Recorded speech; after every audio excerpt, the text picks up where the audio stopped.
Hello and welcome back to the Twisted Cast. Today we are going to be going over our thoughts and opinions on 989 Studios' Twisted Metal 3.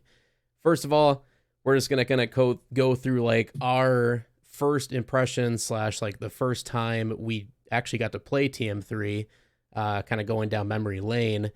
I'm going to start out from what I remember. I actually got TM3 and 4 together at the same time. I want to say it was for like a Christmas present back in probably 1999, maybe 2000. And I remember it being together, like wrapped together. Maybe, I don't know, Walmart was doing some special at the time, or maybe Sony was doing it with every distributor. I'm not really sure.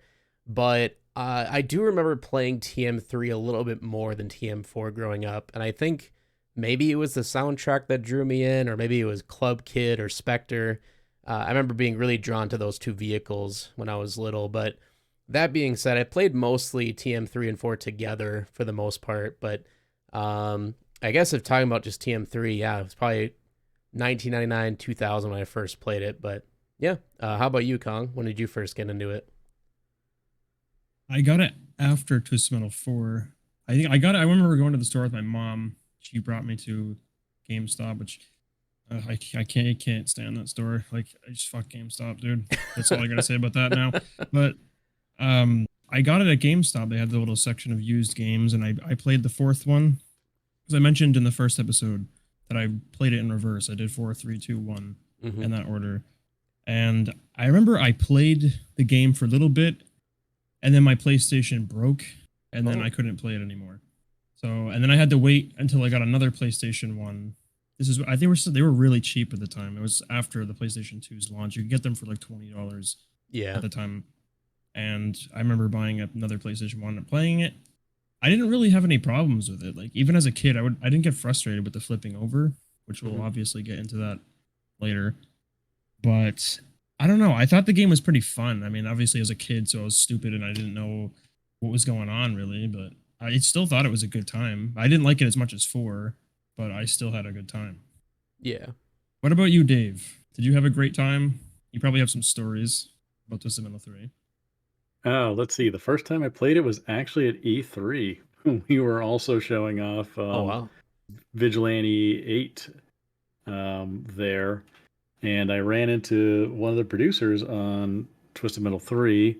I think his name was Ken George.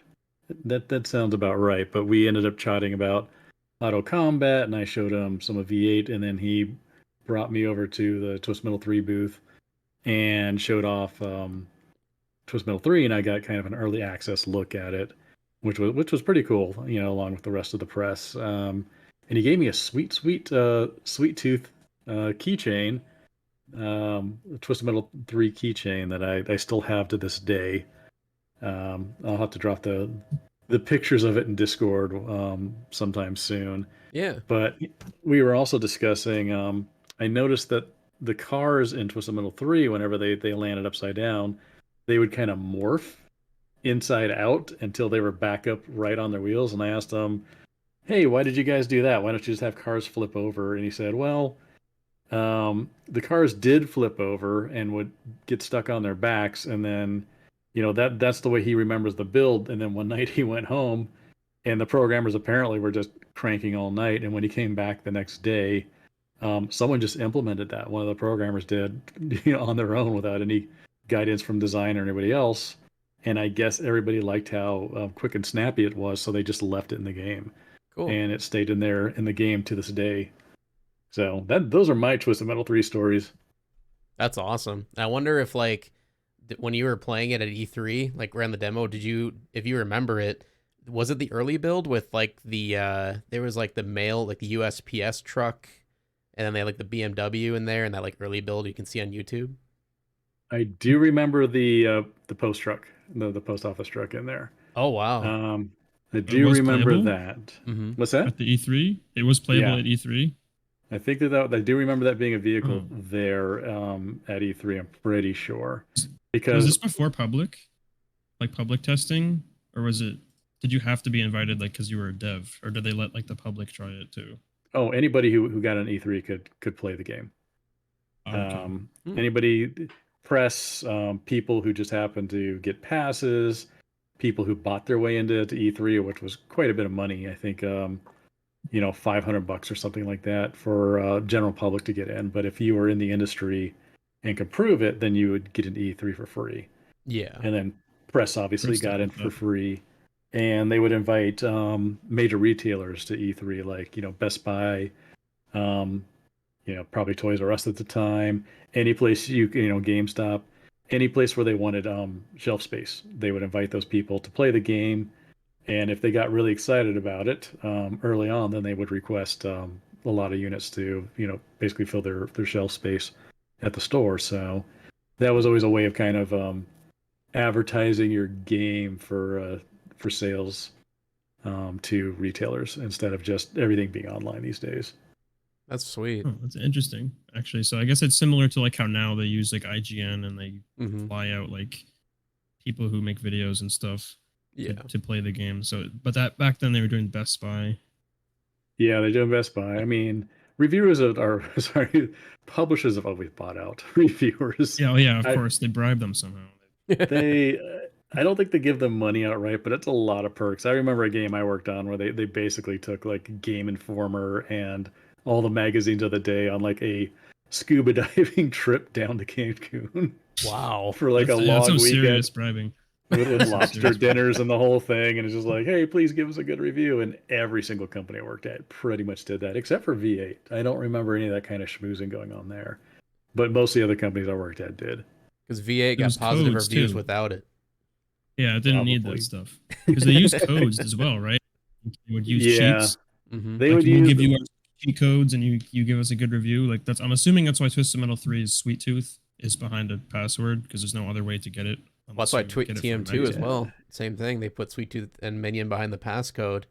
And I remember... But at least you could find it in game, at least. With TM3, you can't. Oh, that's true. Yeah. Yeah, I mean, passcodes generally weren't withheld for good reviews, even though it kind of went hand in hand, but they were mostly for, hey, we'll give you this passcode if you'll put us on the cover of your magazine. Yeah. Like, it was mostly for advertising with the holding code. So, Game Informer, like Nintendo Power... Just like, hey, we have this code for a secret level. You get an exclusive on it. You get to put it in your magazine. Hopefully that'll drive sales of that magazine. And of course, if they're going to put it on the cover, they're not going to completely nuke in the reviews. Like, why would you put like a 3-star game on the cover of your magazine? So it did pump up the reviews a little bit, but it was mostly just for publishers to get free advertising in the magazines. Right. And I bet like some of them probably to the reviewers gave them that flower power cheat code. If you guys know what I'm talking about, give it some. Yeah. Code. Yeah. Oh yeah. But yeah, I mean, I still have my original copy unopened of Twisted Metal 3 that was given to me by Sony. Wow. And it has a drill hole in the cover in the corner of it. Oh, that's cool. So yeah. Is it signed? It is not signed, but I bet I could hit up Mr. Buck and we could do an exchange. Yeah. Yeah. Yeah, signature for signature, yeah. Do something like that. But yeah, so whenever Sony gave us copies of the games, we would all get all the games for free if you worked there.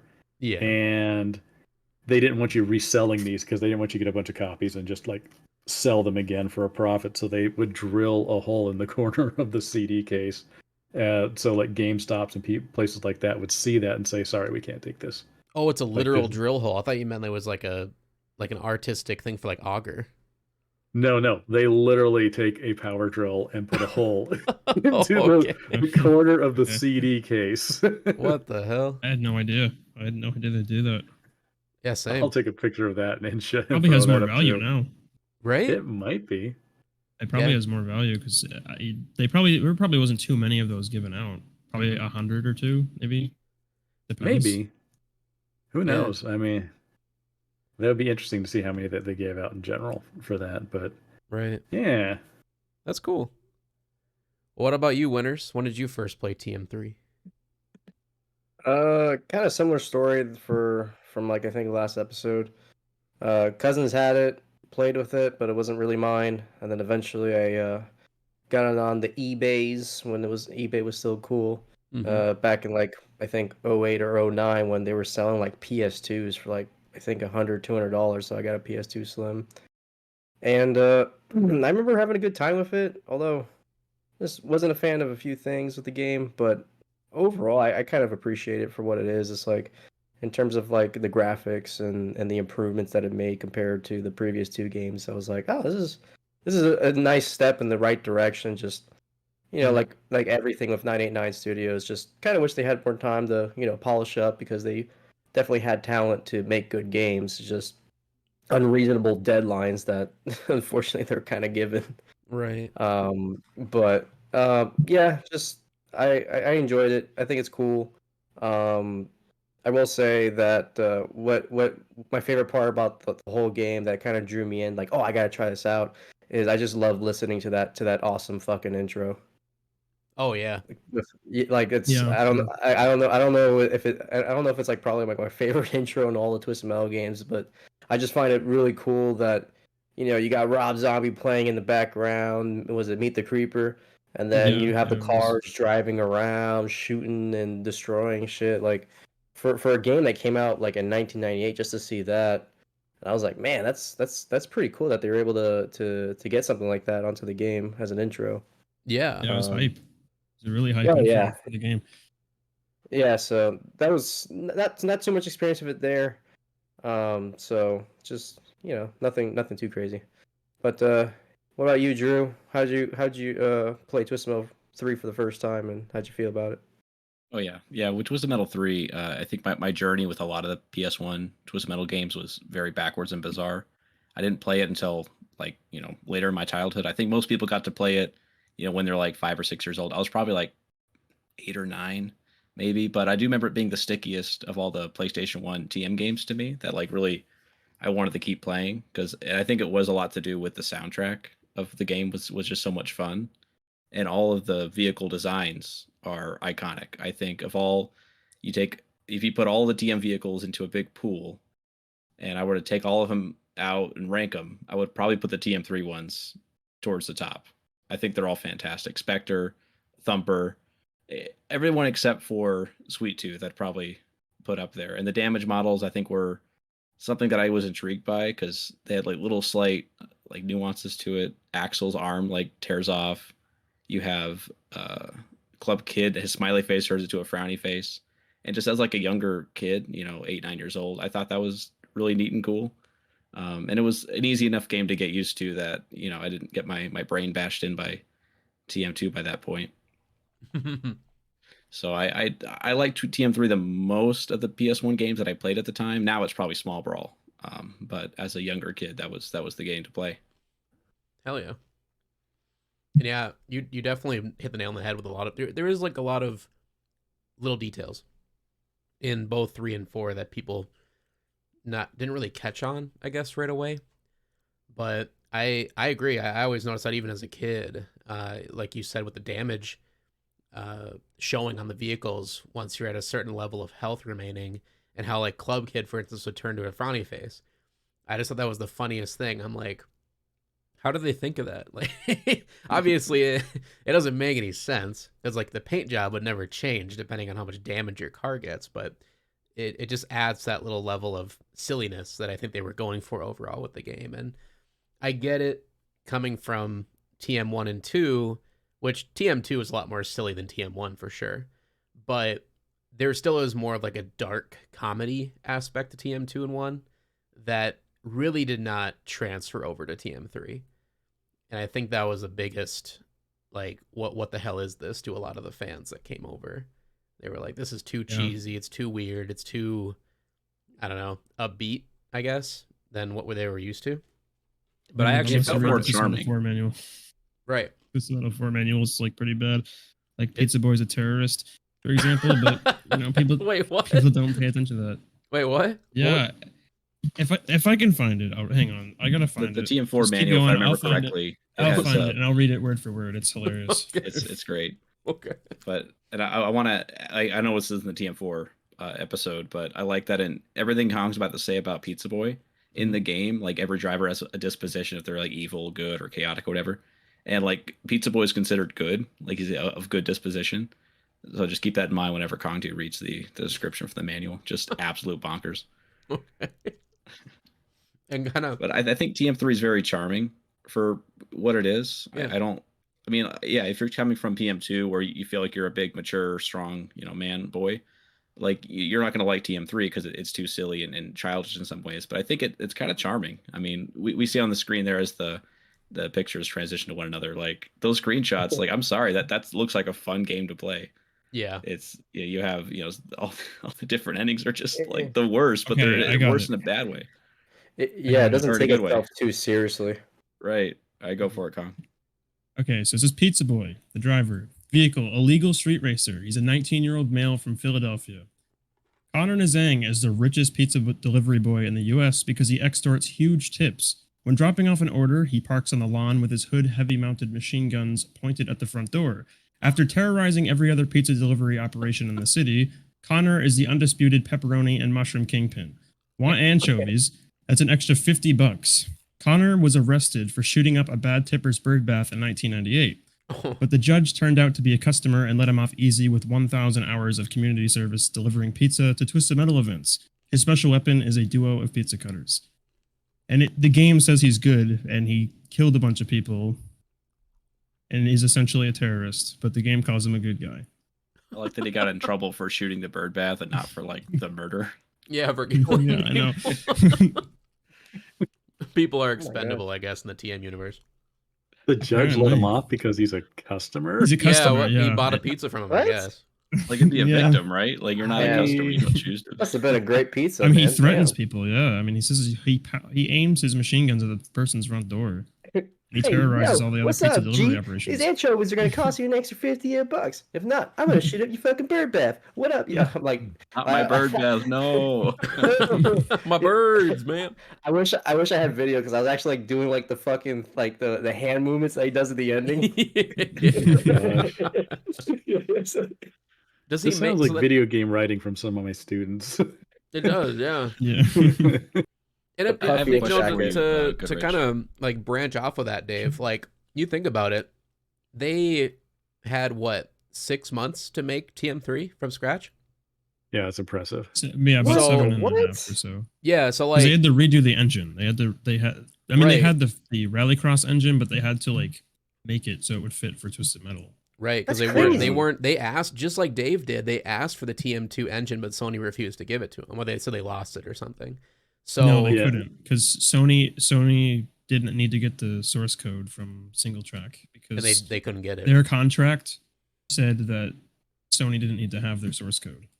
Right. Yeah. So they used it for Road Oh Trip. wow. After that's- So listening people to get angry about Twisted Metal 2 and they're like, why is Twisted Metal 3 different? Well, the people that you suck the dick of is the reason that the game is the way it is. yeah, Like, listening to Jim's interview, like it all clicked, and I realized that we went through the same thing with Small Brawl. It's like Yeah. for some reason Sony thought they had the Twisted Metal 2 engine, and they didn't. Like Single Track kept it. Yeah. Oh, they never had to give but- it over, and I think it was GT Interactive owns that stuff now. I think. Yeah, yeah. That's who made Road Trip, right? Right. Yes, and I think the only reason Small Brawl came together a little bit faster than the 6-month period that Jim's team went through is because we had the old Single Track guys on the team. Like they hired them up. Oh. Yeah. And Wow. I am 90% sure they kept some of that code, and that's how they were able to slap Small Brawl Mhm. the engine so quickly together. Is I think that they were reusing some stuff they may have stashed away here or Right. there. Possibly. I don't know for sure, but that would be my guess because I mean, both those teams, like Small Brawl and Twisted Metal 3, to put together a game in 6 to 7 months, build the engine and the game at the same time is insanity. Like that Right. just That's doesn't happen. insane. And like, that's they built the engine from the scratch. Obviously, they took a ton of stuff from Rallycross, but they had to remake a lot of it. And then they had to also go to work and they made a new characters on top of reoccurring characters. And you think about, they had to make the artwork for it. They had to make the stories, the endings for it. They had to get the voice acting for it. So To be I can fair, understand. It's not like it took a whole lot of effort to come up with some of those characters. Well, that's what I'm saying. Like, I can understand why some of them are as dumb as they are, or the writing isn't, amazing writing. They probably, I would bet money that all of the bios and like even the endings were put together by maybe 1 or 2 people in maybe 2 days, because that's all the time they had allocated for it. Yeah, it sounds very, very small Yeah. role where it's like the first pass is the last pass, as opposed to other games where you iterate upon it for months with the Right. rest of the team. It's just like, nope, it's got to be done in an hour. Hope it's good, and you just toss it into the game. Yeah, Yep. because you don't have enough time to circle back. Mm-mm. It does feel Yeah, like no. some of the TM3 bios are placeholders for like one that's going to come later. Yeah. And it just never got that second pass, because even the bios and the endings don't really line up. They don't make most sense of the time. Yeah, Mm-hmm. for most Yeah, of I them. don't. Because I know the CG probably took a long time. Even as bad as they are, it still takes a lot of time and effort and money to put those together. Yeah. So I'm sure that there was a big disconnect. The people that made the CG probably had no idea there's even bios to begin with. To, Well, like, I'm, Probably not. I'm assuming I that mean, the they were bios came outsourced. afterward, or like it was like the bios were made while the CG was already being created. But so like the CG endings were maybe like the original quote unquote beta endings, but they didn't have time to, wait until they had the legit good endings. Because Yeah, like I'm not sure. Mhm. 'Cause they were outsourced. Like those endings were made. I forget who Jim said where they sent it to, but they probably made them before Yeah, I mean, before that or after the bios were made. Like maybe they were being made at the same time and there was a miscommunication. I don't know. they had to have Yeah. been, All I could because think of. like how could Augur's and like bio be so different from his ending? Same with Axel's, or like when Augur's like bio, same with Granny Dread, like Augur's bio says he wants to join the competition to get revenge basically on them destroying all of his construction that he's built over the years with his company. But then when he wins, he wants to see his inner child. And it's like that has literally nothing to do with what he said in his bio. Like, where did that come from? yeah, with the 6 month dev time, that's probably it was going to take 6 months to make those cinematics. So I'm guessing they realized that when they started contracting it out, and they just said, "Quick, we just need some storyboards." Yeah. So they can start working, and they probably just slap some things together, send it over to the outsourcers with like description of the characters, kind of like real quick what this is going to be, and then at the end of the game, someone different wrote the bios for each character, realizing, oh, we should probably have bios in here because other Twisted Metals had those, and they just Right. didn't match up because Mhm. what they got back from the outsourcers might have been different from what they originally wrote if they weren't keeping a good eye on it. Yeah, for sure. And some of the bios, like I would want to see an ending based on those bios. Or like they're not bad setups, especially compared to like TM2. Like the standards were not that high. Mm-hmm. It's just a shame they couldn't get paid off with the CG. Yeah. So you play through the game 8 levels, whatever. You're like, oh, it's gonna be a nice fun ending, and you get the fucking sweet tooth ending. Yeah, it was classics. Yeah. I threw you some swag stuff in the Discord. Oh, I got the keychain in there, and I got the drilled through an open Yeah, copy of I Twisted saw Metal that. 3. The drilled through. Yeah.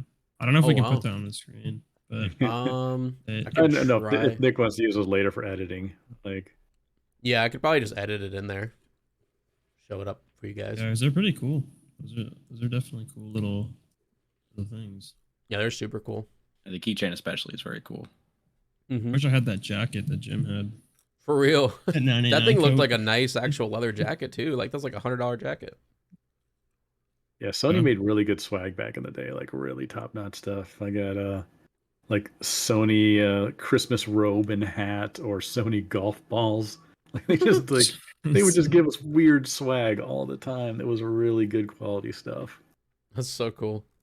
And yeah, so TM3 was released in 1998. Which one would that be? 2 years after TM2? Yes. I think Yeah, it's 2 TM2 is years. 96. It was met with lukewarm reception from the critics, many of whom felt it was an old hat and did little to innovate or build upon the What does franchise. that mean?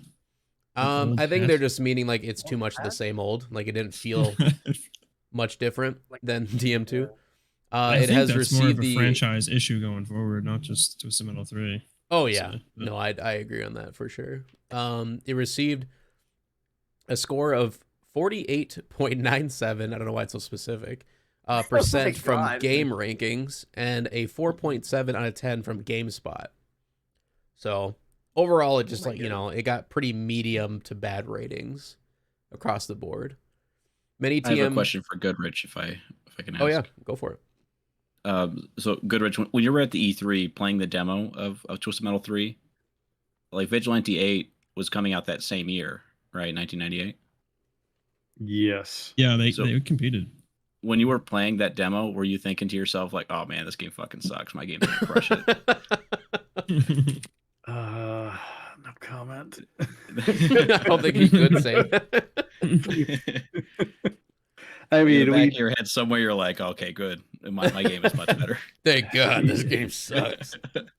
yeah. I mean, I'll be honest. Yes, like, and it wasn't like, oh my god, the gameplay is terrible and all this, but like the very flat levels, the very basic destruction in the cars, the whole teleporter system, things like that.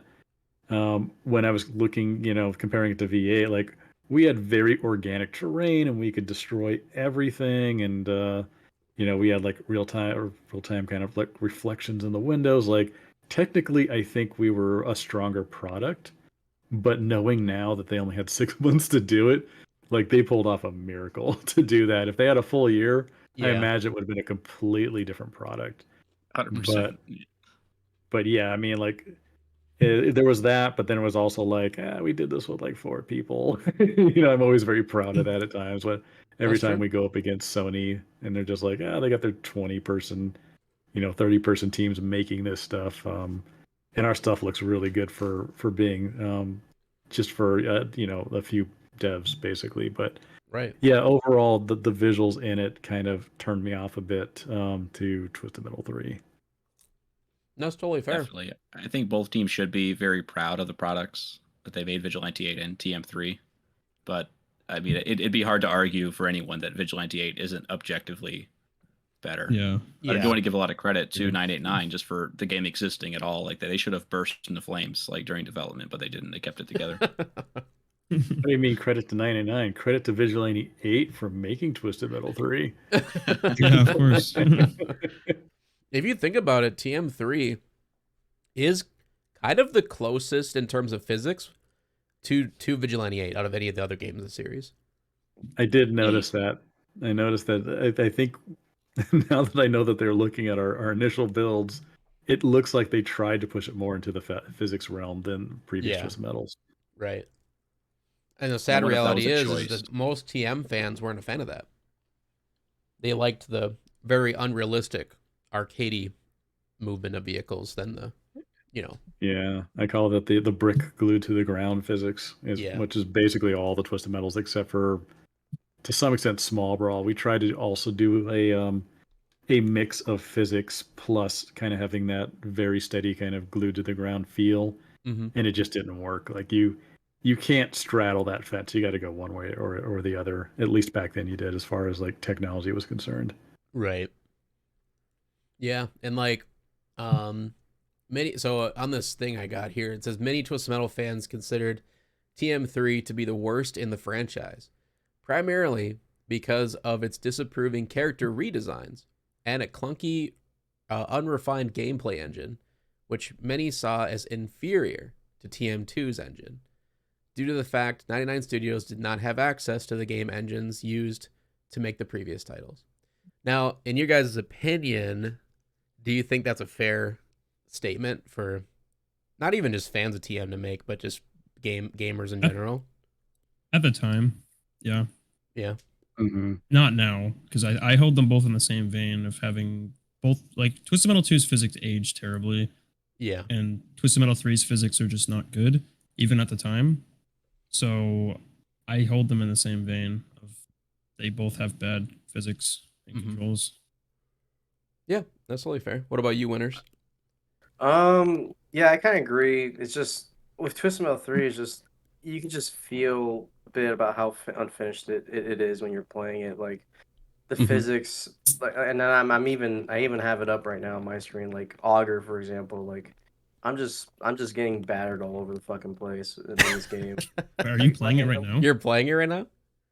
Yeah, just I'm trying to remember like about what I don't like about it, and like what pisses me off is I'm using this special, right? Mm-hmm. And like sometimes like I just fucking flip over for no fucking reason. Like Yeah, that's what I hated it's about Augur. it You use a it special and it flips you over Mm-hmm. because it yeah throws their car off and then it pushes you backwards and then you flip over.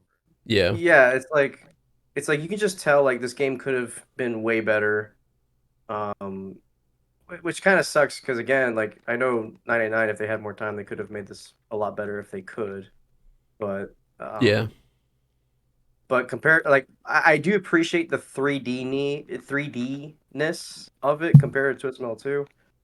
Like I feel like at least it's not as bad in terms of like feeling like you're fucking playing Zero Gravity, Mm-hmm. but um if I compare them both to 4, I mean it's just if I was to say, hey, yeah, you should play these games instead of 4, I would probably never make that sentence. Yeah. Yeah, and I agree TM4 is a better game, but we'll get more into that of course next week. Oh yeah, for sure.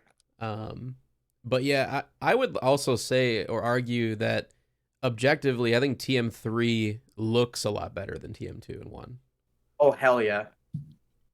Yeah, that's the only strong suit of the game, I would say, Yeah. is the graphics. Even now, they looks good for a PlayStation 1 game.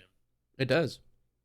Yeah. I mean, even if you're not playing it with DuckStation, like that upscales it to 4K or whatever, I still think it's TM3 and 4 look really good to this day. I don't know if it's like the texture work they used or what, but for PS1 they look pretty decent. Yeah, they had a lot of attention to detail. Mm-hmm. I'm guessing they were able to have larger texture packs in there. That's why it looked pretty good. Yeah. Whereas, some of those older PS1 games, you had to basically make a texture the size of a postage stamp. Right. And then reuse it everywhere on the model in creative ways that it looked like it wasn't a repeating texture. And it seems like they were able to push a lot more textures into this, so it paid off, definitely. For sure. And I wonder if that also comes back to the level design because, as you guys know, I think everyone can agree that TM3 probably has the weakest levels in the entire series. Yeah. Oh, well, Jim answered why those levels are like that. It's because of the AI's pathing. They had to be like that. Oh, really? Yeah. Yeah. Simple. They had to. It's the way they would move. Like if the levels were too, I don't know. I guess porous would be the right word. They wouldn't be able to function properly. So they had to make the levels grid-like, so they would actually be able to move around through the map. Yeah, and that's the reason why a lot of these car combat games are arena-based. If you get too many tight turns and elevations, especially elevations, the cars just don't know where to go. And that makes sense as to why there's teleporters in all the levels, because it's the only way they'd be able to navigate to upper levels. I think I do like the maps in TM3 more than TM2. Mm-hmm. I like the simplicity of it, even if that's considered, objectively worse. But I like the style of a lot of the maps, even like Washington, D.C. being like a fucking rectangle. Like it still feels like a way more fun map to play on than even like Paris. Those maps don't inspire any, fun in me. It's TM3 is, Tokyo, you have Area 51, the North Pole. Yeah, I think there is good like ideas. Blimp, good God, the blimp is amazing. Yeah, the blimp I think the blimp's really level, good. Actually. It's not bad. It's like the only good level in the game, I would say. Yeah, but my question is though, and you probably may have asked this in your I don't remember the full interview that you had Kong with Jim, but you may have asked him this. But I am curious. So how did they get away with Egypt in TM3? Which, by the way, you guys already know is my most hated level in the entire series because of the issue of there's so many hills and I forgot what word you used, but like how the terrain isn't level, isn't flat. It's just you flip over constantly, and like how with the argument of they had to make the levels flat because of the AI. How does the AI work on Egypt then? Because I feel like the AI never really has an issue with like driving around or getting flipped over. I feel like it's only the character or only the player that takes the full brunt of the BS on Egypt. I'm not sure. I would like to actually ask him that question, as I don't know. I didn't ask him that, so because he didn't. He just told me he doesn't remember much about it. That's really all he told me, because he used Washington as his testing for the physics. Oh, okay. So Just he like, doesn't really remember much of Egypt. yeah, and maybe that is the case. Maybe, you know, they looked at Egypt and like, this map fucking sucks, but we need more maps, so let's put it in the game anyway. And they realized like we can't make every map like this because the game, everyone would hate this game. So that's the only one that made it in, I guess, that had non-flat ground, I suppose. Like, you know, there's maps that have areas where there's some slopes or whatever, like what's the winter level, the North Pole. Yeah, North Pole. Yeah, the Um, yeah. And I think that one actually works. I don't really remember having many issues with the physics or anything. Like like even if you play as Spectre, if you're down in the middle area, you can actually ramp out of there, which doesn't make any sense because you're You can a drive up Dodge the wall, Viper yeah. and you can climb up an ice wall somehow. But it feels good, you know. As a player, it's like, oh cool, I can get out of there because I'm a fast car. And then you got flat levels like London, DC. Even the first level, I feel is kind of flat, but there's still some areas where there's like a little ramp here and there, which I think adds more to the gameplay and can cause you to do some cool like 360 barrel rolls and shit. But yeah, Egypt, I don't know what happened there. It's just such a It just doesn't feel like the same game when you get to Egypt. Yeah, it's really strange. I mean, maybe Dave knows more. It has to be something at like a technical level of why it works. Maybe.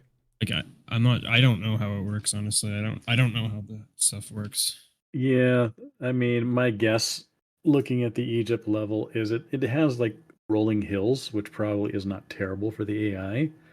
It's when you get things like that with lots of buildings and then elevations above that, it'll start to confuse the AI because they don't understand a lot of the time what level they're on. When you're doing that kind of pathing, it's usually just a sign top down throughout the entire level for the most part.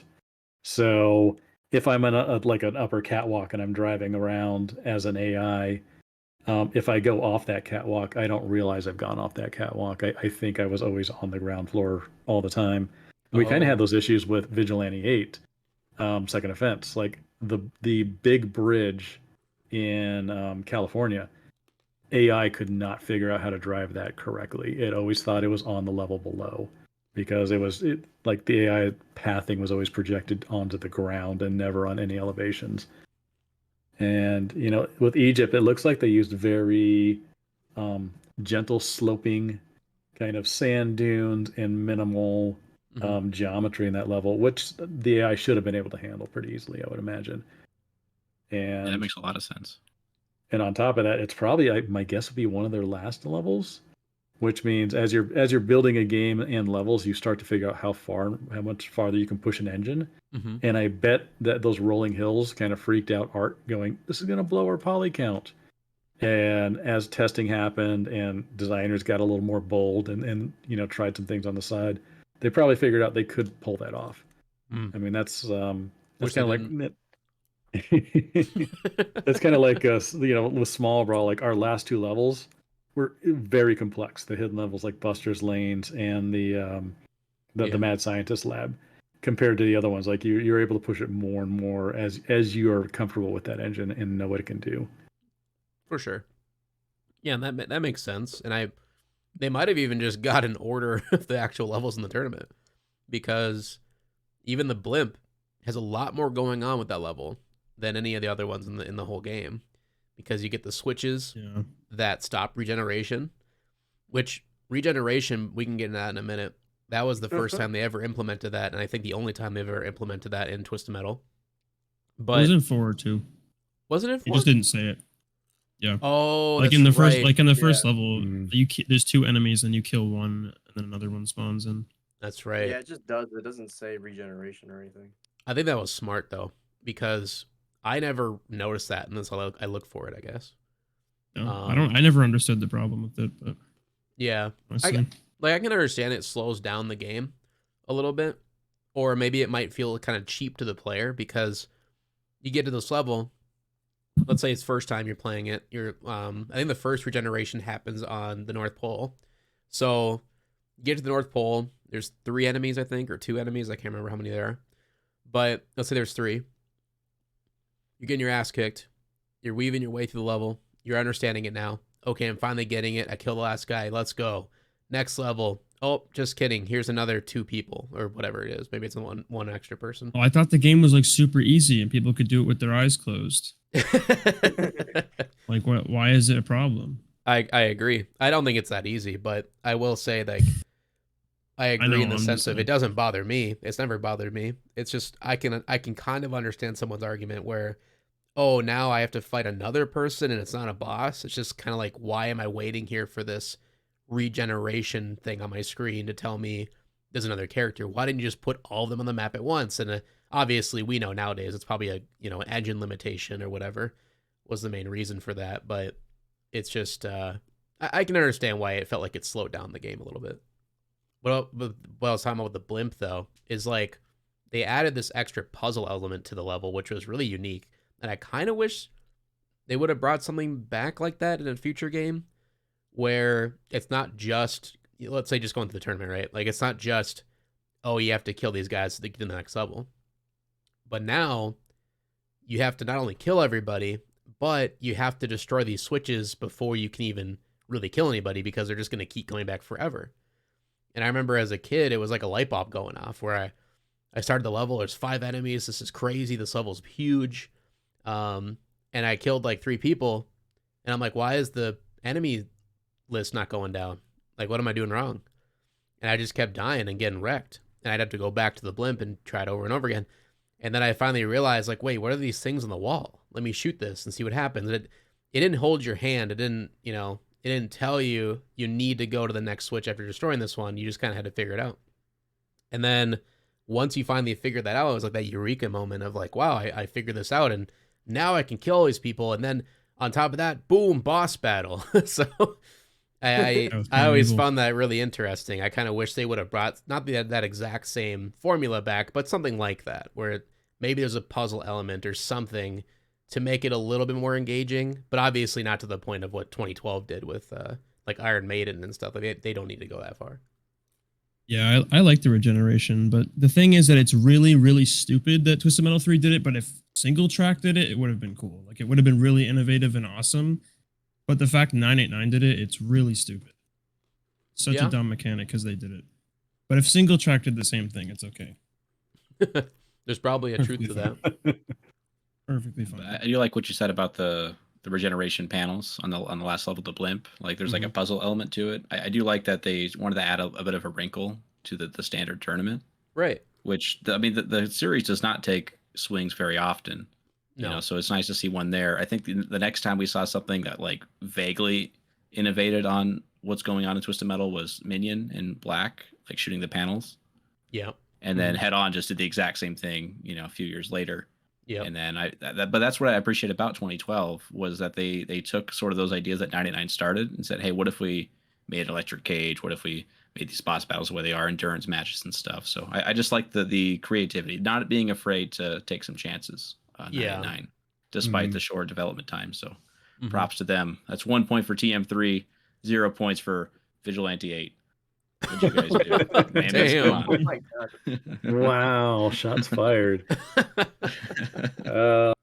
Wasn't this game the first in the Twisted Metal series to actually have like an AI buddy? Ally. Yeah, Yep. it Yeah, the was. CPU ally. Yeah. Yeah, that was Yeah. kind of new and innovative. I actually like that idea a little bit because then you can start to kind of build out team modes a little bit more. So I thought that was pretty innovative. I don't know if any of the other TMs carried that on through. Or had it. TM4, had Yeah, it. 4 did, That was but it. other than that, they never brought it back. Yeah, because it gave, especially if you're a kid, it gives you like that, like playing with a friend feeling. Even Especially if you you're don't not have kind of any thing, it was friends. cool. Yeah. Yeah, right. Yeah. Helped. It's like they could see into the future. Yeah. Where's my CPU ally? I miss him. Hmm. Yeah, I don't know Yeah, why he's they gonna didn't be bring my- that back. I thought it was a cool idea. Same with it Definitely was was. actually they brought back first person mode. It obviously wasn't as robust and interesting as TM1's, because in the TM1 game, first person mode game, you had like the very artistic cockpit view. cockpit view. But in TM3, they at least brought it back, the first person mode, for some reason.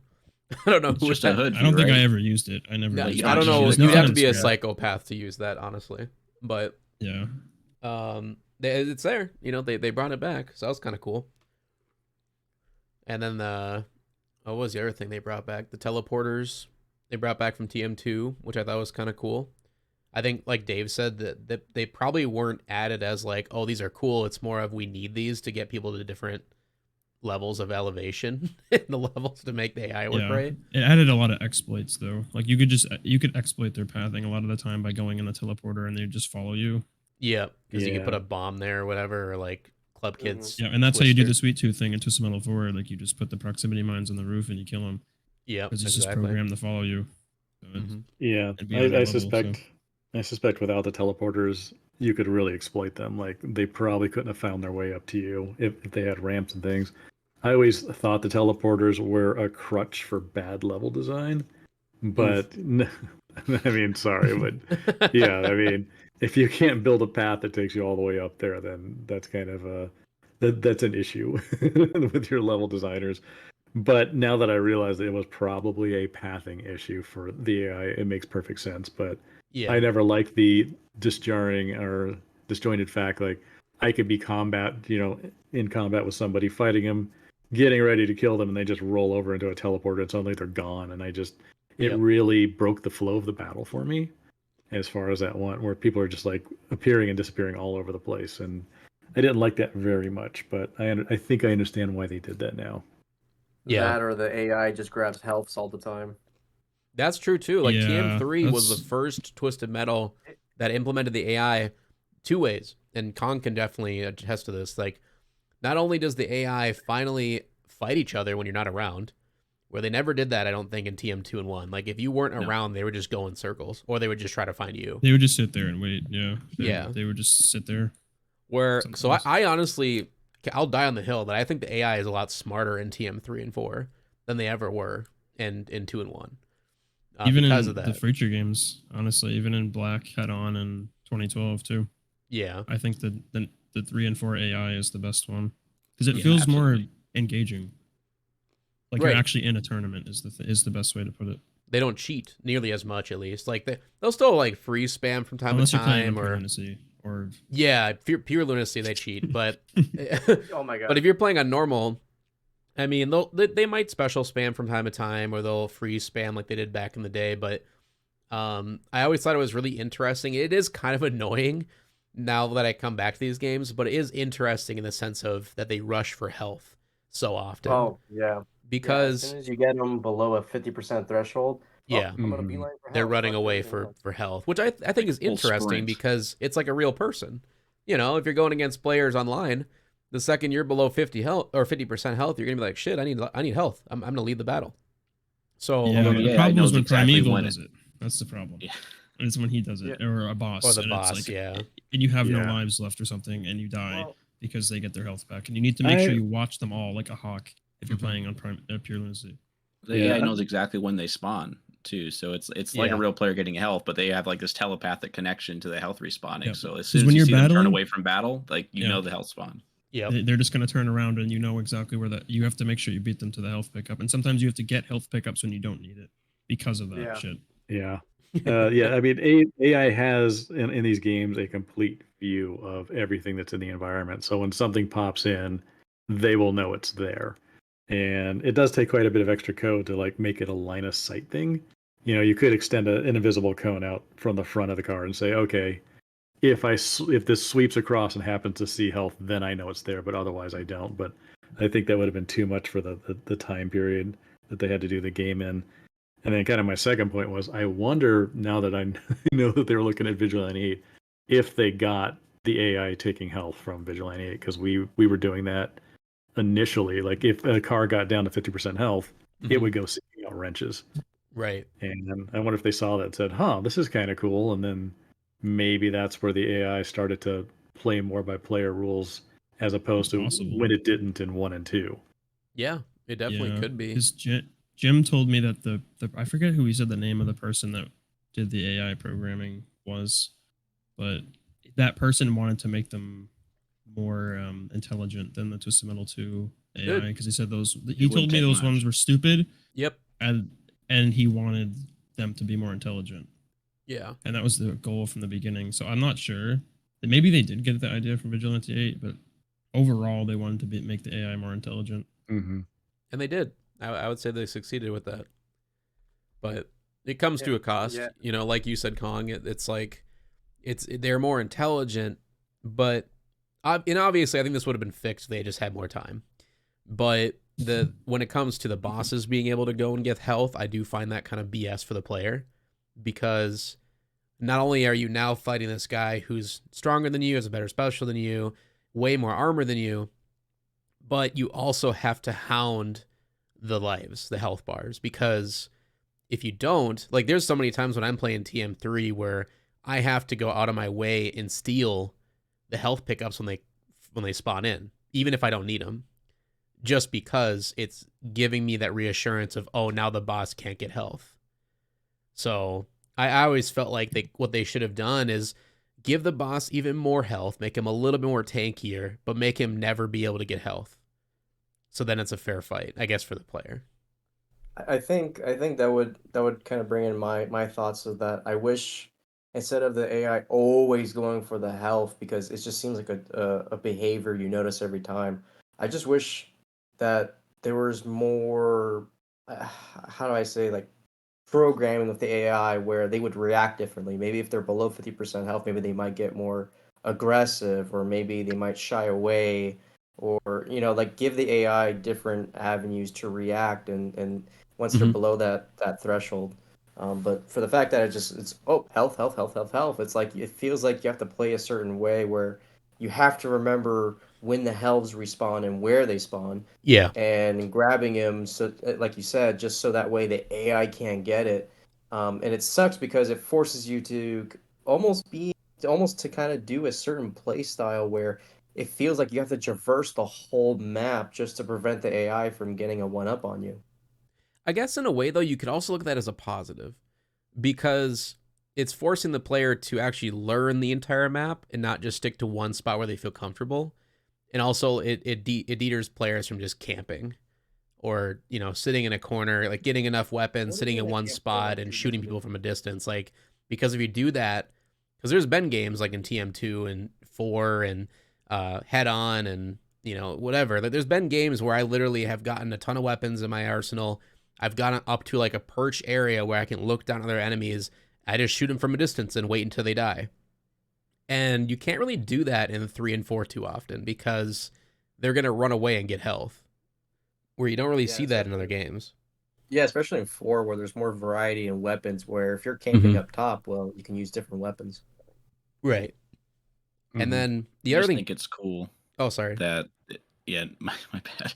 I think it's cool that they put some car combat in their blue square collecting game. I think it makes it fun. It's like it's a little mini game in the game, I Like guess. the car combat is secondary to the collecting. Yeah. Yeah. I'm also glad they didn't bring back the stupid charging pads or whatever from TM1 like they did in Black.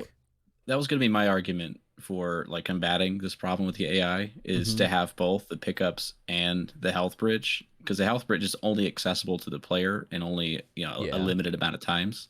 So Mhm. I think you make the health pickups less effective, like make them do 20-25% versus like 50 or 60, whatever it is in TM3, Yeah. so that everyone has access to the health pickups that respawn, but only the player can have a full charge. And that way, if someone steals a health pickup, you still have an option to get health, because when the enemy gets health, it's such a defeating feeling when you're about to die. You're Yeah. racing towards a health pickup and fucking flower power just swoops in and takes it from you, because that's a big swing. Like, now all the health you were supposed to have, you now have to do damage to take it away from flower power. So I think having both the health bridge and pickups is a good way to balance that.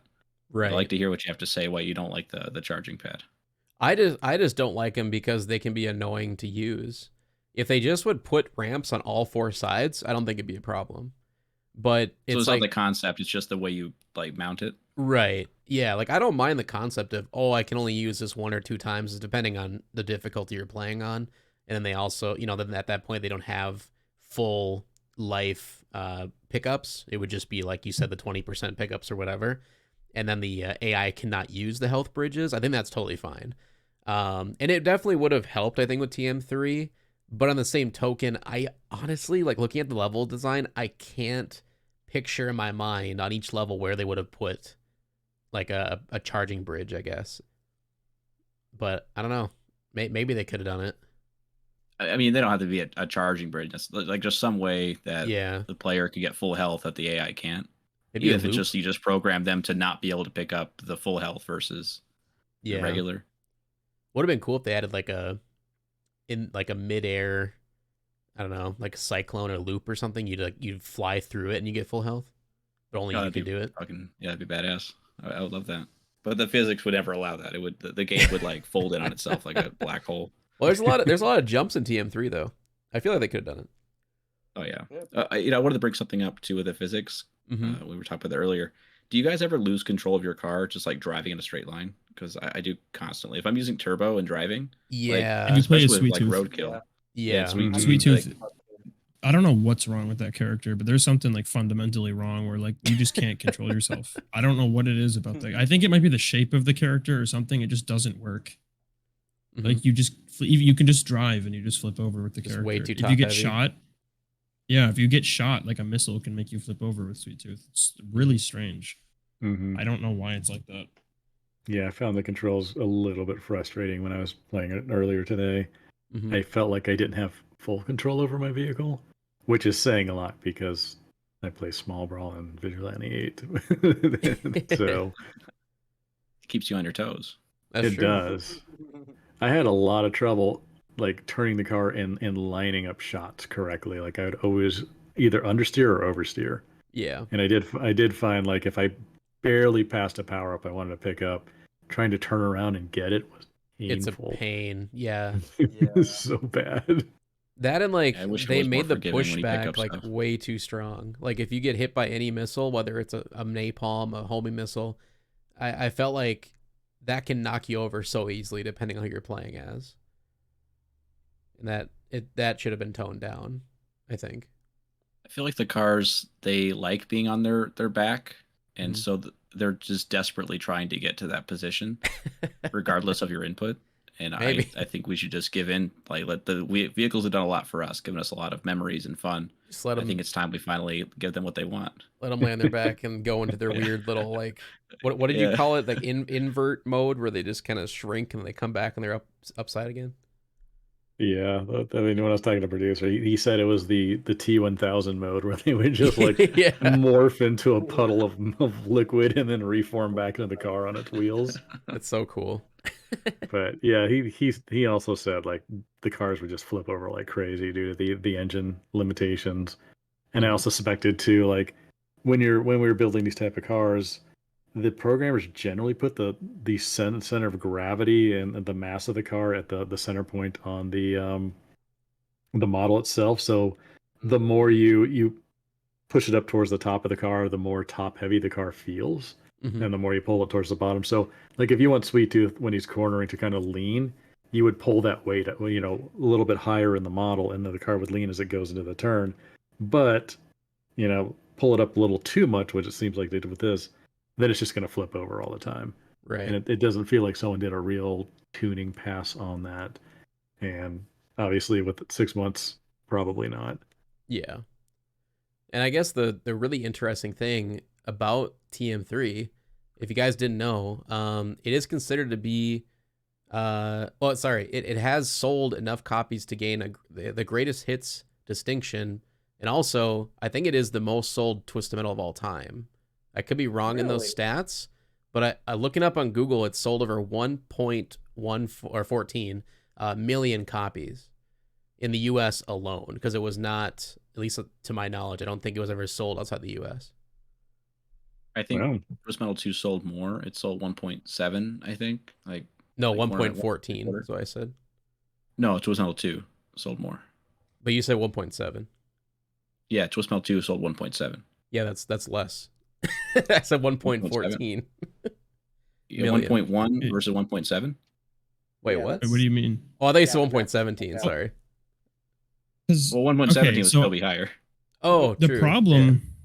Sorry, math. the problem is that it's always conflicting of like what the actual sales numbers are, because I mean getting them off the internet's not really going to give you a solid Yeah. number like that you actually know, because I know even Jaffe himself has said before, like it's like he said, like for a good example is like Twisted Metal Black sold less than 2, and then I look online and then I see people say that black sold more than 2, and then we know that's not true. As I'm assuming Jaffe would know what the number is at that point, and it's hard to really gauge that from the internet. But I could have sworn that like it's a known thing that TM3 was sold the most.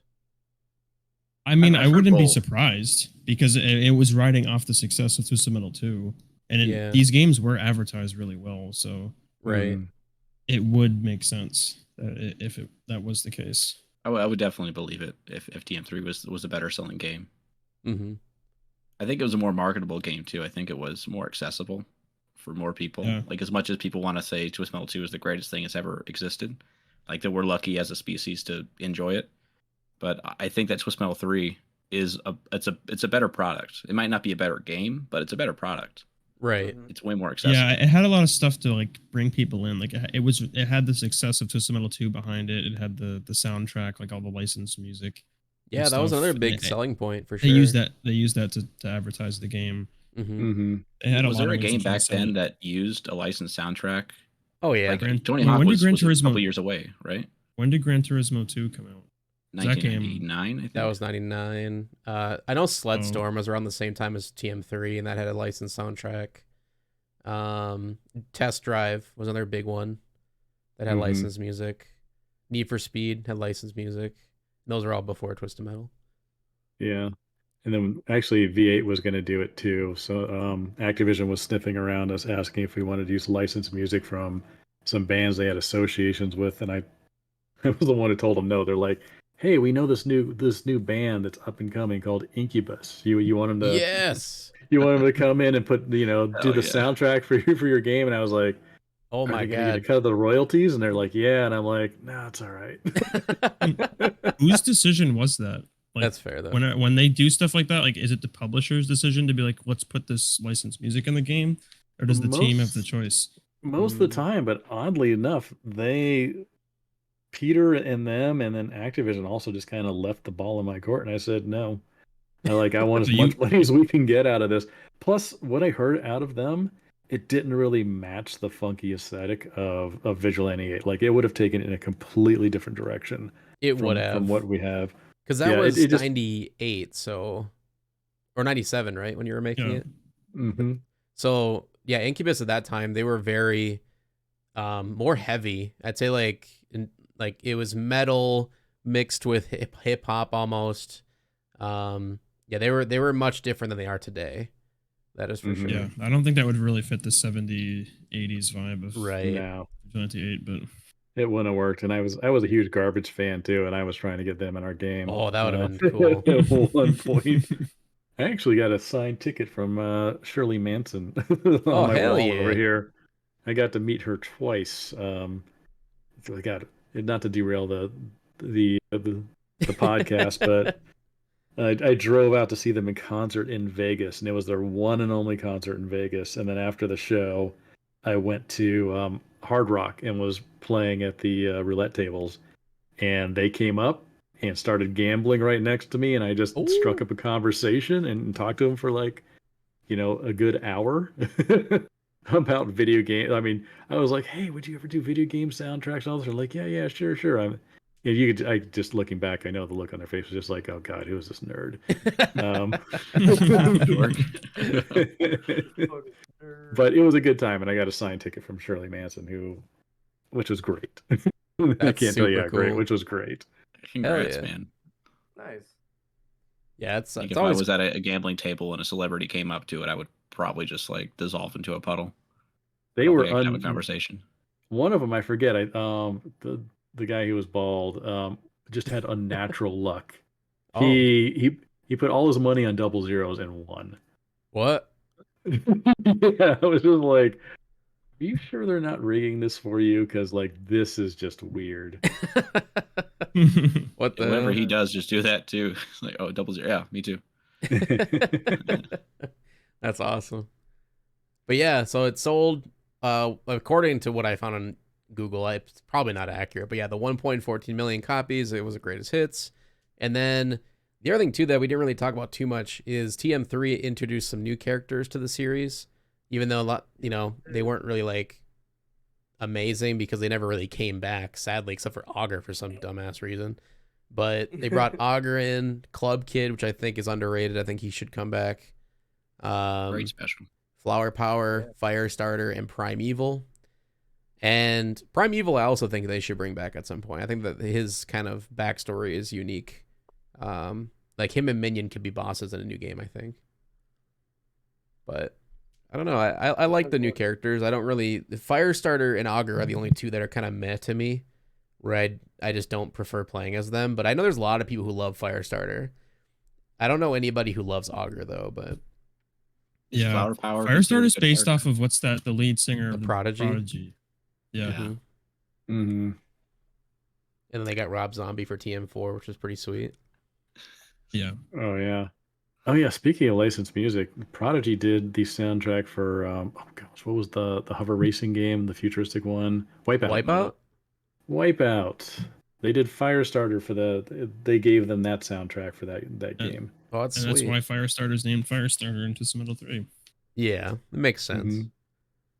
And I think it's cool if they do, what's the word? Like, if they create a character based off a real person's likeness. I think that's funny and, like, interesting and cool. But, Club Kid's a real person. yeah, Club Kid So is it's based Roadkill. off the art director, right? The guy who made the most art, the Yes. most of the art for the game. No, not the art. No, it was someone else. Oh. I know the artist's name was Darren. Oh, yeah. Right. And I remember Roadkill as well was based off of a real person that was working Homeless there as guy? well. Yes. It was- based off I forget who he said it was in their studio, but it's based off of someone in their studio. He looked basically just like that, apparently. That's cool. I mean, it is San Diego, so basing Yeah, it's the probably a lot of character off of a homeless homeless people person. One thing I thought that was interesting that I didn't know is that TM3 was the first game in the series to introduce 4-player deathmatch mode, with the multi-tap. So before TM3, you could only have one friend fight with you. But apparently with TM3, they introduced the 4-player deathmatch. Now 4-player would not work in tournament, of course, but you could, have a party, have a multi-tap, and have 4 players go at it in a deathmatch, which is pretty cool. With AI as well. I think you could add CPU players with the 4 players, which is pretty cool. So it's confirmed. Twist Metal 3 is cooler, and people who play it have more friends than Twist Metal 2. I mean, there's more versatility with the games. I mean, even deathmatch has a lot more options than I even knew. I was looking at just the other day on a stream. I was like, holy shit, I didn't realize there's this many settings like for the deathmatch mode in TM3. For like, you can do repeating random enemies and pick your Yeah. enemies and all the other stuff. It's cool. yeah, there's a How ton many of cool rounds stuff. you play. Yep. Just really cool. The only thing that's missing is endurance mode. I wish there was an endurance mode, but I don't think they included that until Black. I Yeah, wanna no, say. they didn't. Yeah. It's not. Black. I mean, it's in Small Brawl, but that came out after Black. Mhm. Yeah, The other They could have done PS1 endurance. games- They already have regeneration. Like, the Right. mechanic was there. they did. They just didn't think of it, I don't think, because I know that they got endurance mode from the N64 version of Vigilante 8. And we were the first ones to do that for that. Hell yeah. Yeah, I remember. And then I carried that in the Small Brawl. Mm-hmm. Rightfully so. It's a great game mode. Rightfully so. And if I could, I wanted to bring up Road Trip Vacation 2012, the game that the original developers moved on to Mhm. after TM2. And so I think there's a weird, I don't know, you can call it a coincidence, but the first 3 levels of TM3 and the first 3 levels of Road Trip are like eerily similar. Like if you take Really? out the first level of Road Trip at LAX, the next 3 levels are Hollywood, Washington, D.C., Area 51 in that order. Really? Which I think is, I don't know if that speaks to maybe there was a design document for Twisted Metal 3, made before the whole, dispute between Single Track and Sony. Hmm. And that design document stayed with Sony. And so when they had contracted 989 to make the game, hey, there's already some work done. Here's like the overall layout or whatever. Yeah. And then, Single Track took their ideas to Rogue Trip. It just seems like it can't be a coincidence, could it? Like having Hollywood, Washington, D.C., Area 51, boom, boom, boom, one after another. That's That too. is weird. I was gonna say maybe David Jaffe could have possibly slipped in some ideas to the guys on Rogue Trip, but he didn't work on Rogue Trip at all. But I No. do know, I believe Jim said that David did have a little bit of say in TM3 with like the writing or something. I can't remember what he said, but No, I think he visited a couple times. maybe Pretty that's sure. what it Or was. Yeah. he got on calls with them to see how the game was, because I think that's the time when Jaffe was working on the other game, the Dark Guns game. Dark Guns. Yeah. Mm-hmm. Yeah, I remember that one. That one got canceled, I think, internally. Yeah. Yeah, I mean, my guess is they just looked at Rogue Trip, and then just said these levels. Like that's what we all do, is we all look at each other's stuff and then we just pick what we want from it, like what's gonna work best. Yeah. Um, Did they Road probably Trip looked come at out the before TM3? I think they came out like the day, like the same week or the same day or something. It's very Really? Yeah, Really I the mean, same Vigilante week? 8, Rogue Trip, and Twisted Metal 3 all came out the same year. So Jeez. Oh, Car maybe combat they year. didn't Yeah. look at it. Yeah, I never knew that. I thought Road Trip was later for some reason. Rogue Trip So came the- out on October 6th, 1998. And Okay. I think TM3 came out Halloween, so like yeah, just a couple weeks apart. Wow. And So- V8 came out a couple months before. Interesting. So it's hard Maybe to say. maybe they're looking at early builds of Rogue Trip also. They could have Possibly. been. You never know. Kelly Flock is just like, hey TM3 guys, check out this Vigilante 8 and Road Trip stuff. Take what you want from it. Yeah, try to do your own thing. You got 6 months. Good luck. Good luck. You can't have our engine, but yeah, do it. Yeah. Oh, right. The other thing too is, so unlike Twisted Metal 2, which presented Outlaw as the uncontested winner of the previous title, Twisted Metal 3 strangely presents several returning participants as having won the previous tournament. So TM3 basically like threw everything out the window that TM2, you know, a lot of people have, obviously we've all come together to agree on that, like every Twisted Metal can be its own canon, can be its own universe in a way. There's not really a whole lot that connects games to each other. Like there's little tiny things that you can kind of theorize, but I think TM3 really threw pretty much everything out the window, which is hilarious to me.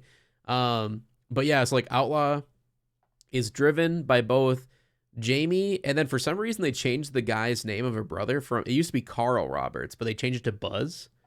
So is Jamie and Buzz Roberts, implying Jamie's wish to rescue her brother from space succeeded from TM2? And then Warthog is once again driven by Captain Rogers, who wanted to wish for a younger head to match his youthful body that he got from Calypso in TM2. And then also Axel is said to have returned after freeing himself from his vehicle, which I still don't understand, like, why the hell did he get back in the vehicle then, if he went through all that pain in TM2 to get out of it. But it's just kind of weird. I think it kind of comes back to what we were just talking about, how I think 99 took a lot of inspiration from other games that they were seeing. And when it comes to making the endings or the storylines for these characters, they just kind of went back to TM2. They're like, how can we continue these storylines, but not really give a shit about canon and like what makes the most sense kind of thing. They just kind of cherry picked little things. But the biggest thing that's just oddity for me is, why did they change Jamie's brother Carl to Buzz? Like, what was the point in that? If you're already Someone taking... had a When comment it's on one of my videos. Like I meant a bit of joke, but they said they changed it to Buzz as like Buzz Aldrin, the astronaut. That because he went to space, he's now Oh. Buzz. Maybe. I mean, it's a stretch, but that's the only explanation I've ever seen. Interesting. Or Buzz Lightyear, maybe. Right. Well, Yeah. I yeah. do know there was a TM dev, but I don't think he was at 99, named Buzz Burrows. And I'm wondering if they named it after Oh, him. Jim did say that. I know Carl and Buzz were made after. Yeah, that's the artist and his wife at the time. Is that artist Okay. Buzz? That's Darren. No, his name's Oh. Darren. Oh, okay. So then that doesn't make any That's sense. him and his wife. So I don't know why his name is Buzz. I honestly have no idea.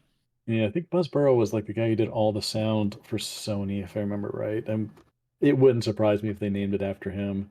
Actually, I'm looking it up real quick. Yeah, it could And be. Carl's just a bad name. I think they just wanted to make Carl's things right. a bad name. Poor Carl. Anyone other named Carl, we apologize. Also, TM3 introduced some new weapons, which again I think is kind of cool. That in the 6 months that they were allocated, they actually implemented new weapons into the series and not just, rehash the same we've already seen. So they brought mortars, rain missiles, and then speed missiles. There might be more. I could be forgetting, I but love rain and speed missiles. yeah, I think they're interesting. I think they were implemented better in TM4, which makes sense because they obviously had more time now to they got the playtest with TM3, and then TM4 just kind of feels like the better version of TM3. So I'm glad they were at least implemented in TM3 though, to be a more fresh, I guess, to feel different than TM2. And yeah, I like the mortars. I've always liked the mortars. For me, they're like the better napalm almost because they do more damage if you can get a direct hit with them. But I don't know. Yeah, I like all of them. Rain missiles are cool. I think they were implemented better in TM3, the rain missiles, than they were in TM4. But that being said, yeah, I think it's nice that they added some new weapons to change up the gameplay a little bit, make it more fresh feeling. Yeah, I think it definitely added a lot to the game to have more, a wider arsenal. But Yeah. I didn't like as much how a lot of the weapons were these arcing, like lobbed weapons.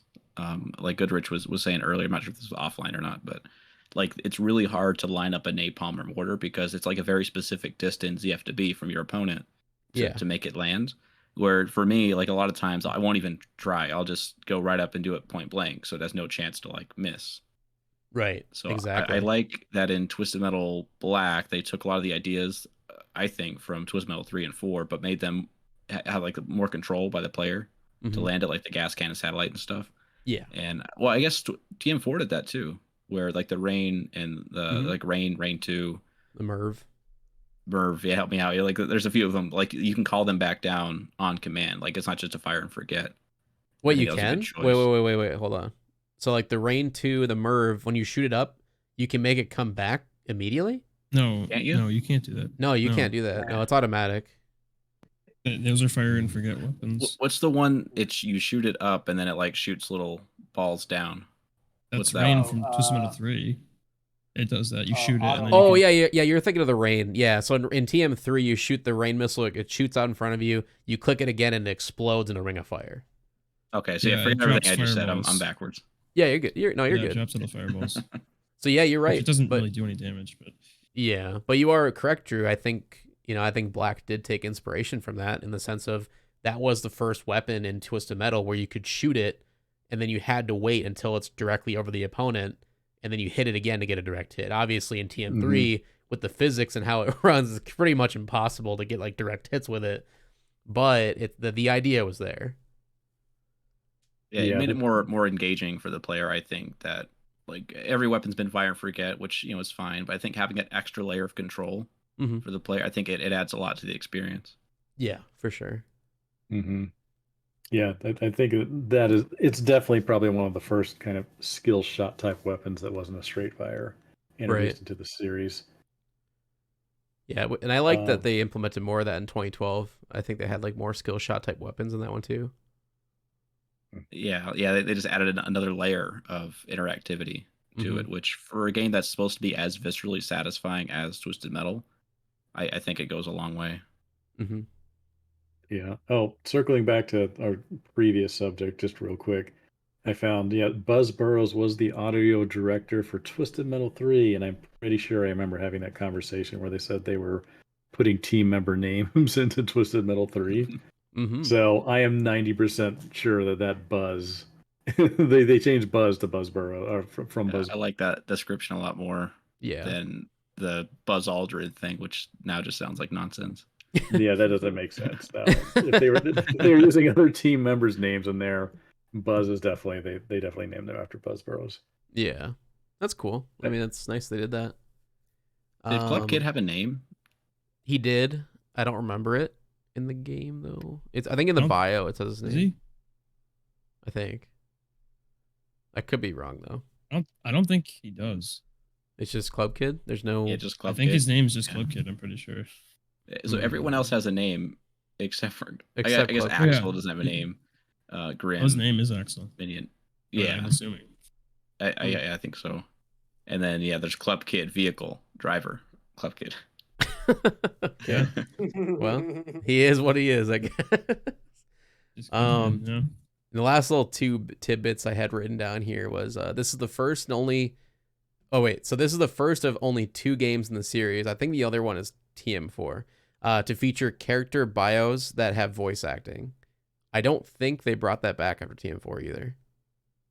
They talk in the info section. They don't have a bio, but they do speak Right. in Twisted Metal 4. Yeah, like they have voice acting, which I don't like in Head On. They didn't have voice acting, right? When you look at the bios. No, they just make like No. weird grunting noises. Oh, that's right. Yeah, Yeah. Okay. Yeah. You just read it on the character select screen. Mm-hmm. And I thought that was kind of a cool touch.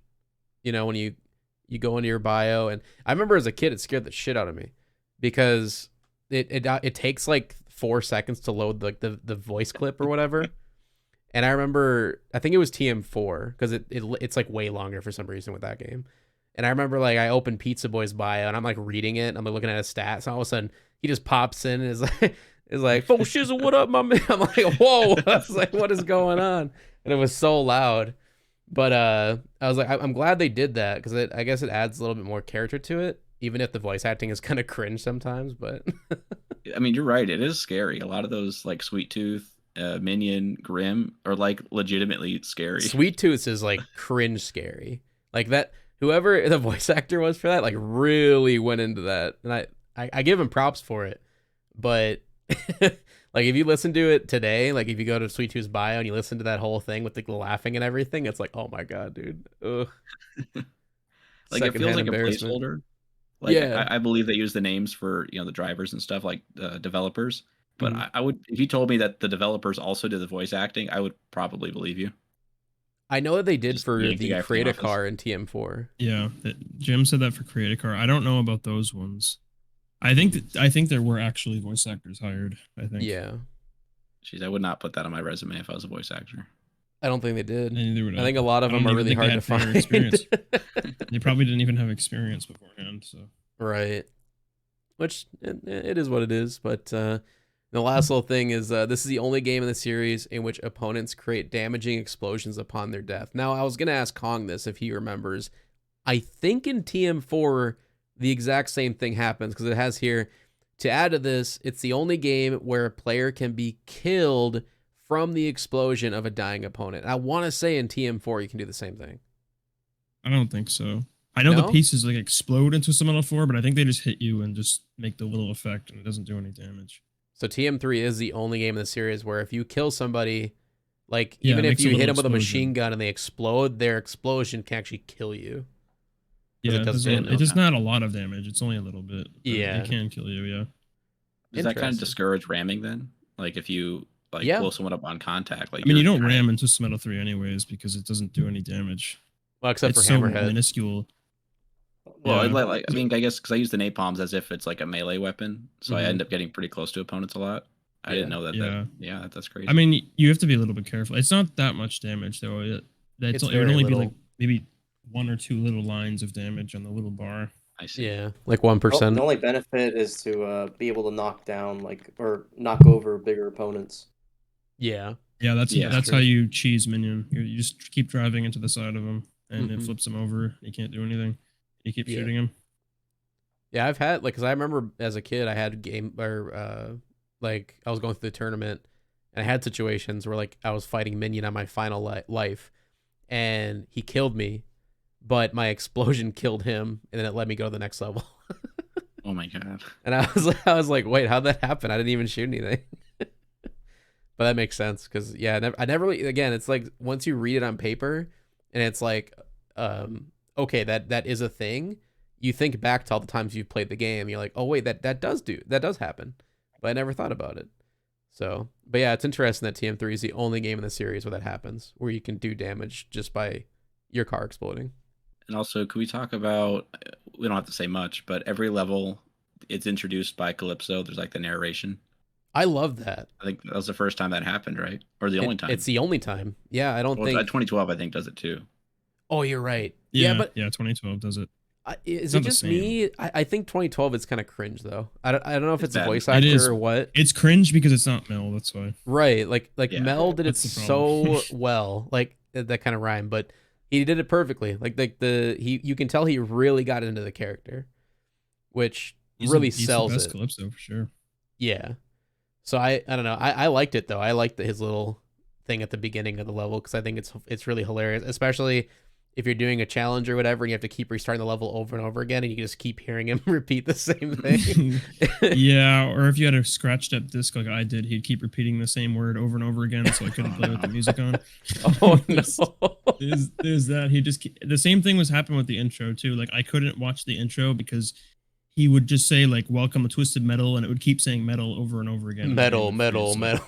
Yes, he would just keep saying that over and over again, so I couldn't watch the intro. But That's awesome. it happened. My disc, I still have that disc, so if I put it in, it would still do that shit. But you should stream it sometime. So I could never play. I could never play with the music on because some levels would just bug out, and he would just keep repeating himself over and over again, or saying like the same 2 words on repeat. Yeah. So the intro to the game like actually scared me as a kid too. The Scared you? Yeah, because like I like the music, but the it was like the Uncanny Valley CGI they used. Like, yeah, old CGI is weird. It's like Courage the Cowardly Dog shit. yeah, it's Return to scary. Slam. I don't know how to Put the camera explain that it. close to Ramsey's the Calypso third. either. Yeah. I don't know. Yeah, the Calypso part was kind of unsettling because he's like green and shit. He's sitting in his little area Mhm. They talking put to the you. camera so close to his face. They didn't have to Death. do that. Yeah, they didn't. Death. Scared. Death. That Death. face. Yeah. But like the other thing too that you'll never once I tell you this, the next time you see the intro, you're gonna be like, holy shit, I can't unsee it. Is there's a scene in the intro with Rob Zombie playing in the background where I think it's Roadkill is like in Egypt, and there's these missiles chasing him, and then he blows up, and it looks really cool. Like see, you know, old CGI wise, it looks cool. But as a kid, I always thought that the missiles was like whipped cream, I guess. And like if you go back and look at it, like What, the smoke on the missile? yeah, it like the smoke effects, it literally just looks like whipped cream, like following the missile. Like when you watch it, you'd be like, holy shit, it does. Like like you can't unsee it. It just looks like a giant blast of whipped cream kills him. If you go slow through the intro when it shows all the characters, there's a lot of cursed shit in there. Really? Like, Oh, it's awful. yeah. When you look at it, when you go slow, right when it starts, it shows a bunch of characters when it's like counting down or whatever to like the beat drop of the song. Yeah. It shows a bunch of the character models, and there's a bunch of like cursed shit in there. Sweet. I'm gonna have to I go wonder if I find my recommend friend. for listeners. There's a video on YouTube where someone upscaled with AI all the cutscenes. It's from really Smell 3 weird, and yeah. 4. They did Like, it? so you get them in like Smooth high definition, and it's. Yeah. I mean, it was bad before, but like seeing it in such high detail is it's. Yeah, it's like smooth 30 frames a second. It looks really disturbing, especially the Twisted Metal 4 ones, because it just looks so weird because of how upscaled it is. But it's really nice though. At the same time, It's interesting Yeah, it's that great somebody did that with Small Brawl and it actually looks really good. Some of them are cursed, yeah, but for the most part, they look good. Yeah, some of them do look pretty good. I wonder if that whipped cream effect is because they use cell shading in Twisted Metal 3. So smoke got that kind of real creamy look to it. Yeah, as opposed it to looks being like milk, smoke. like creamy milk. I don't know how to explain it. It's just if you go back and watch it, just like look for that part and you'll be like, okay, yeah, it does not. I can't see smoke anymore. I only see whipped cream. I wonder if they got that from the other car combat game from the time what was it called, Cell Damage? Oh, They're just like, Cell Damage. this is a cool effect. Let's do this for all our cinematics. Possibly. It does not look that bad. The cell shading looks pretty good for the car combat stuff. The like human bodies look terrible, but the cars look cool. yeah, that's true. But yeah, I think I went over all the points I had written down for, I guess, the main stuff for Twisted Metal 3. So I guess from this point, we should probably just give it our rating out of 10, like we've been doing for the rest of the games. I'll go last, I guess, like I've been doing. So, Drew, what would you give Twisted Metal 3 rating out of 10? I'm going to give it 10 clown heads out of 10. Oh, shit. It's a perfect game, huh? 989 studios out of 10. What? 989 studios? 989 studios out of 10. Yeah. Sorry, Okay. I was just I was trying to pull out the strategy guide from my drawer. So, but no, that is my official score. 99 out of 10? 99. Yep. Yeah, 9.98 out of 10. All right. 9.89 out of 10. Winners, what do you give it? For me, I give it a 6 out of 10. Okay. And why is Yeah, that? I think that the graphics were an improvement, along with like like the models of the actual like cars. And to be honest, as much as the levels themselves are a little bit difficult to kind of play in, I think with the way to design, especially with the backdrops, like I think they're still good, but I just not fond of the car flipping over. I think the endings are memeable, but Hmm. really, I just personally I don't like them at all. I think they go far beyond the stupid factor to where it's kind of like being kind of egregious in terms of like, yeah, this is fucking stupid.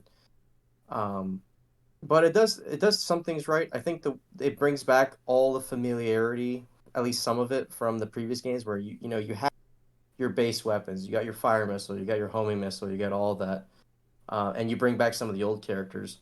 But you can just tell that this is a kind of a rush product. Yeah. And when you especially when you jump from 3 to Twisted Metal 4, you can just see like you can just see what 989 Studios is capable of. When they're able to have more time, because I mean really 3 or Twisted Metal 4 is just an iteration of 3 really. Right. Uh, but it's it's it's better in 2 in some ways, but I think it fails a little bit where in 2 I definitely liked some of the endings. Like I thought a lot of the endings for the characters were thought out well, but Hmm. for 3 it's just like, oh, let's be cheesy, guys. It's for the kids. It's just have a good time. Which which to each their own. I'm not saying it's bad. It's just personal taste. But it's like, fucking Sweet Tooth. I like first like in 2 he's a caterpillar, and in 3 he wants fucking candy and ice cream. It's like, come on, guys. Caterpillar. Yeah, I still think 1 had the best Sweet Tooth, I think, Yeah. but that's just me. I think Um, four Sweet Tooth is awesome. For the I think memes, or it's good like you too. actually think it's the Yeah. best? It's definitely it brings it to the S tier because how fucking meme worthy that Twisted Metal 4 Sweet Tooth is. It's so funny. Yeah. Okay. But and I will say, just kind of add on to the score, my favorite characters are Spectre and Thumper. So Hell yeah. that's all I have to say. Upper's outstanding in TM3. Yeah. He's very good. And Dave, what would you give TM3? Well, normally I would give it around a 6, but knowing the time constraints that I know now and having to rebuild the engine at the same time, I'm gonna bump it up to about a 7.5 because I think Ooh. they deserve it after that. Because that was an accomplishment to do this in 6 months and write an engine. It Yeah. really is. 100% agreed. And they tried a lot of new cool things in there. They got AI buddies, and I don't like the teleports necessarily, but that was a new mechanic, and they had some interesting levels with what they did there. So, and then having one of the first skill shot weapons that wasn't a straight fire in the series is also, gives them a little bit of street cred. Yeah. Yeah, for sure. Yeah. Speaking of new, if I might add, Goodrich, I what I do appreciate in this game is that they get a little bit more creative in terms of the environmentals. Mm-hmm. Mm-hmm. Because in Hangar 18 you have to go like to the center of the UFO, blow it up, and get the special or get the environmental. Or in Tokyo, it's like a satellite that shoots lasers, and then in Egypt, it's the fucking pyramid shooting the laser, and also the actual like electric, like the lightning special or environmental. So like 2 Yeah. environmentals in one level. So just want to throw that out there. Mm-hmm. Yeah, no, they definitely did a lot of neat things in there. Um, yeah. Who is next? Believe it be Kong. I don't really know where to rate this game, honestly, because the thing, it is funny. Like this game is funny, but I think the normal game would be like a 5 out of 10. I would say. I think it's I think Twisted Metal 2 is like a better overall game, but I would rather play Twisted Metal 2 than play Twisted Metal 3. Oh wow. I would probably I'd rather play Twisted Metal 3 over 2. I mean, Oh, okay. I was I gonna say, would I was like, damn, Yeah, I was like, okay. wow, that's yeah a no Yeah. change of Oh a no shit! events. Making a no Jeez. I went statement. backwards on that. I don't want to play that specific game. But the thing is that like the game had potential. I mean, it's shown in the Twisted Metal 3 mod as well, like how much better of a game Twisted Metal 3 really could have been. Yeah. because that mod is so good and it makes the game a lot better in so many different ways. Mm-hmm. And I mean, I obviously I don't play the vanilla version anymore. I play the mod version because it's just better, Yep. a lot more fun. It fixes a lot of the issues that Twisted Metal 3 has. And I mean, if anyone hates Twisted Metal 3, I would just tell them to play that. Yeah. Honestly, Give it a try. especially in modern times. But I think it would be like a 5 out of 10 game. It's still fun. It's not like a shitty game. Like if you think Twisted Metal 3 is a shitty game, like you're fucking stupid. Yeah. Like that's like sorry, but you're stupid. Like It is definitely not a shitty it's game. not a bad game. Like there's much No. worse games on the planet than Yeah. Twisted Metal 3 is. It definitely Like, does a not lot deserve worse. the hate that it gets at all. It definitely doesn't. It's why I said earlier, like I was making a joke about like, oh, it would be okay if single track did it, but 989 can't do it, kind of thing, Mm-hmm. because it gets dogpiled on so much Yeah. unnecessarily. So honestly, Yep. Well, yeah, I don't think agree it with that deserves for that sure. I guess normally I've been the critic here, but so I completely agree with Goodrich what he was saying about like he gave it like a 7 out of 10, but he was originally going to go with a 6 or a 6.5, but he bumped it up because of the time constraints of TM3, and I'm right there with him. I would give it a 7 out of 10, and main reason because yeah, the game has issues. It's not perfect, just like every Twisted Metal. I don't think is perfect. They all have their issues for in different ways, but TM3, I can still come back to it to this day. Even the vanilla version, I agree with Kong. The mod version is definitely better, and I probably play that more often than not. But even coming back to the vanilla version, it's still fine. I can still have a good time with it. I can go through a full tournament and not like feel angry or irritated or rolling over can suck, but I would much prefer dealing with the rolling over physics than TM2's unpredictable floaty physics. Same with like I feel the bosses are all pretty fair. I feel like once you've learned the puzzle situation at the end of the last level, which again adds extra gameplay to the player and makes you feel smart for learning it, all of that kind of adds to a good experience, an overall fun experience. I agree with winners that yeah, the endings are pretty lackluster. None of them are really worth going through the tournament to see, except for the meme material. They're funny, like to make fun of, but other than that, they don't really make any sense. I much prefer the endings in TM2 for sure. But overall, gameplay wise, I think it's a really solid game. I don't really have other complaints with it other than just the level design's kind of meh overall. And then the physics with the flipping over is kind of meh. But yeah, overall, I really like it. Also, it has Club Kid and Spectre. I love Spectre with the Dodge Viper. I wish they'd bring that back at some point in the future. But in Club Kid, I would love to see return at some point, because if we get a game with Club Kid versus Twister, I would freak out. That'd be so cool. and Pizza Boy. Oh, and Pizza Boy. Yeah. Like think of like a co-op tournament with Pizza Boy and Club Kid. Like that would just be crazy. Oh man, I would love that. Oh, and of course the licensed soundtrack. I mean, Rob Zombie, Pitch Shifter. They even had some. I believe it was on London and Egypt. They had original soundtracks as well. Same composer from TM2, and those were also banger tracks. So yeah, soundtrack is really good. But yeah, I give it a solid 7 out of 10. So yeah, I think overall, I guess if we were to bundle all our ratings together, I think it's averaging out to like a 6.5, maybe a 6 out of 10. I think so. I think it would be somewhere in the hundreds, given my. Oh, that's right. Yeah, 989. you said 99, yeah. 99 out of 10. Yeah, So disregarding probably like Drew's Come on. 200-300. 300 out of 10. I'd say it's pretty fair to give it like a 6, 6.5 out of 10, because we all know it's not a perfect game, but it is far from a bad game. It's still a lot of Grudge fun. Warriors is a bad game. Like if you want to play a bad car combat game, go play that. Yeah. You'll want to shut that off, and you'll be crying to play Twisted Metal 3 in like 10 minutes. Exactly. But yeah, that is it for our overview, whatever you want to call it, of Twisted Metal 3. Be sure to check out our next episode next week. We're going to be going over Twisted Metal 4 from the same development team at 99 Studios. But with that, thank you all for watching and for listening. And we'll hope to see you there. Have a good one. I want to apologize for all the Carls out there. I don't think it's a bad name. It's a good name. Carl's rejoice.